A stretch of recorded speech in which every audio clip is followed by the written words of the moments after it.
নাটোরে 4 দিনব্যাপী অনূর্ধ্ব-17 বালক-বালিকা জাতীয় গোল্ড কাপ ফুটবল টুর্নামেন্ট শুরু হয়েছে।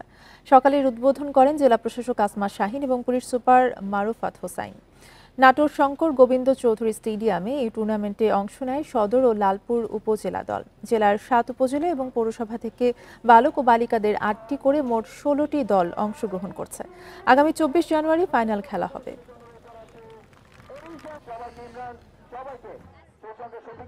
সবাইকে জানাচ্ছি এই পর্বে অংশগ্রহণ করার জন্য।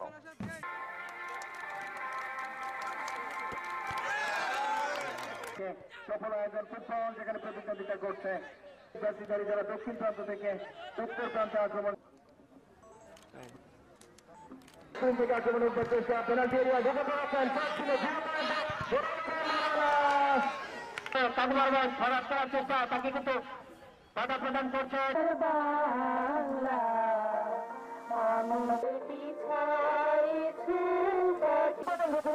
মেনে চলে